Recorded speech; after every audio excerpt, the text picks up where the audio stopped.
Hello, welcome back to the channel, and today we're looking at The Nun 2, None Harder. That's not the actual subtitle, that was a joke. You saw it in the thumbnail. So yes, The Nun 2. This is obviously the sequel to The Nun, which my opinion of that movie is didn't care for it, and it's definitely one of the lower entries in the Conjuring universe. But this sequel, right off the gate, I'm gonna say, is much better than the first one. But let's dive into the story.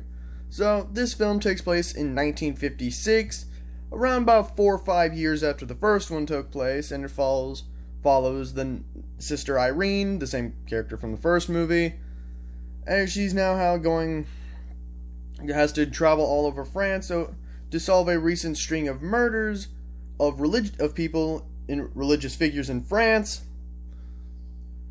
that are all linked back to Valak the Nun, which leads her to reunite with Frenchie, aka Maurice from the first film, for her to finally learn that he was possessed by Valak. And like I said, this movie is much better than the first one. Like, I'd say one of the only real good thing about the first movie was Bonnie Aarons and Valak, who plays Valak the Nun, and just Valak as a character was one of the best parts of the first one, and she is much scarier in this one, in my opinion. This one is less jump scare heavy than the first one, which is always a plus. It's positive. It's much more. Ooh, got my camera. It's much less jump scare heavy, and it tries to be more scary with its ambient horror stuff in the background. Like, they try to make they do a lot better with camera compositions and where Valak is in the background. I think that's done a lot better here as well. Granted, the story isn't the greatest. It is very predictable at times.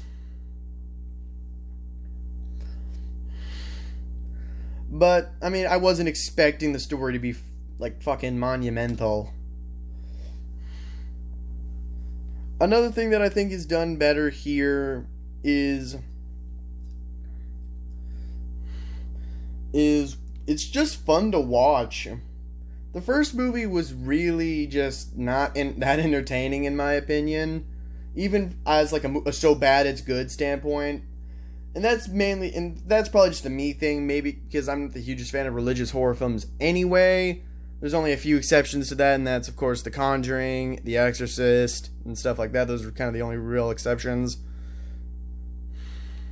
But this movie was a lot more fun to watch,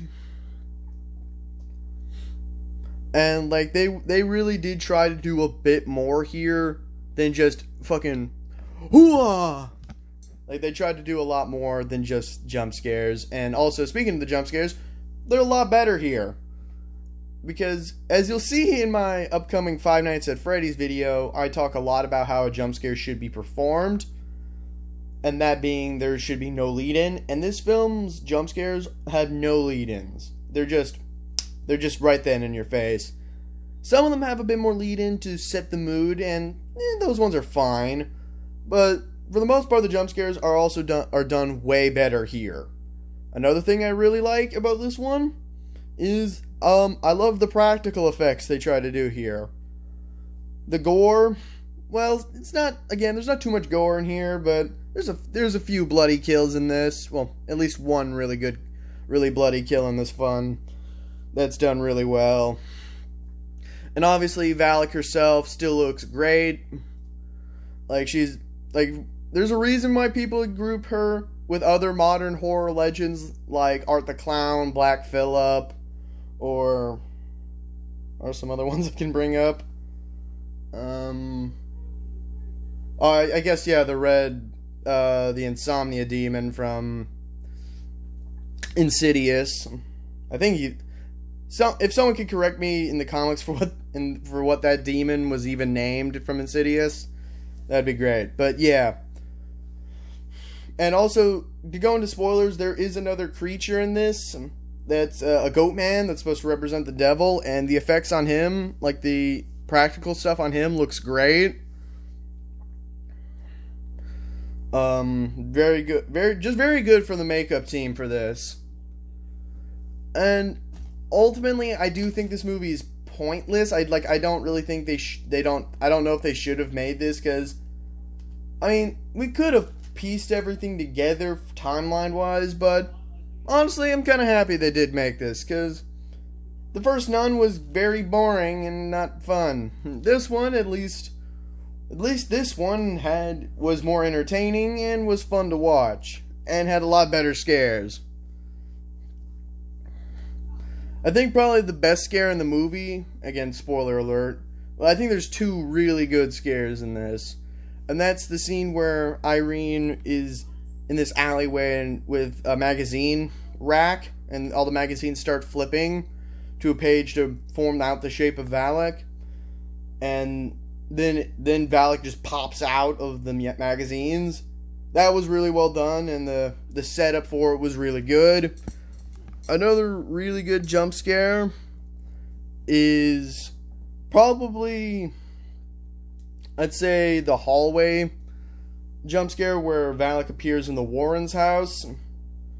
Which, yes, spoiler alert, the Warrens aren't in this. They're at the end, but Valak creates this hallway of the Warrens' home, and then just fucking boom, bird attack right at the screen. And again, really good scare. Really well set up, very good. And those actually got me to jump in the theater. So, yeah. All in all, I'd say The Nun 2 gets a solid 60%. Again, it's not great by any means, but it's a sequel that tries to do better than its predecessor, and ultimately succeeds. Could I have asked for the story to have been better, or the characters to be a little bit more interesting? Sure. But ultimately, this movie gave me a good time, and I can't wait to see what they do with this universe in the future. Again, it's ultimately a very pointless sequel, but it's still a fun one. So yeah, that was my review on The Nun 2. Hope y'all enjoyed. Leave a like if you did, subscribe if you enjoyed my content, and I'll see y'all next time. Goodbye.